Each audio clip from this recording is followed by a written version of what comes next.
Welcome back sa aking channel. Narito na naman tayo para sa pinakabagong balita mula sa mundo ng politika.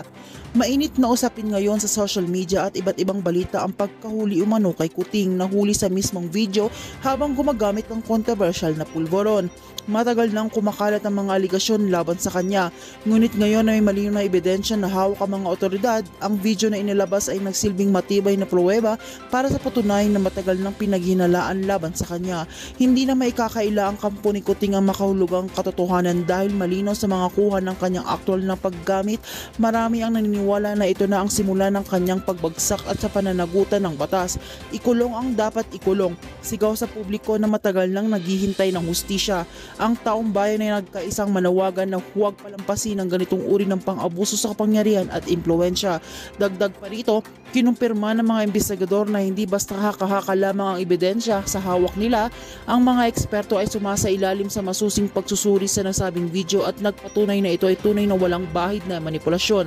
Ibig sabihin, malinaw na ang lahat ay wala nang ligtas si Kuting sa mga kasong posibleng isampal laban sa kanya.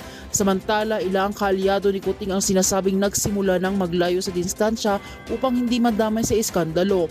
Ang mga taong dati totoo suporta sa kanya ay unti-unti nang nananahimik. Tanda na iniwan na siya sa ere. Para sa kanila, wala nang dahilan upang ipaglaban pa ang isang leader na malinaw na lumalabag sa batas. Ang kanyang imahe bilang malakas na personalidad ay tuluyan ng nahirapan ng dungis.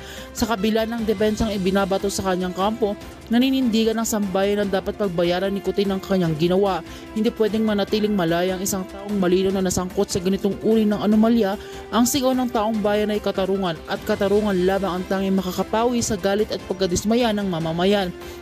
Ngayon ay nakatutok ang lahat sa magiging desisyon ng mga kinaukulan, lalong-lalong tumitindi ang panawagan ng taong bayan, ikulong ang dapat ikulong.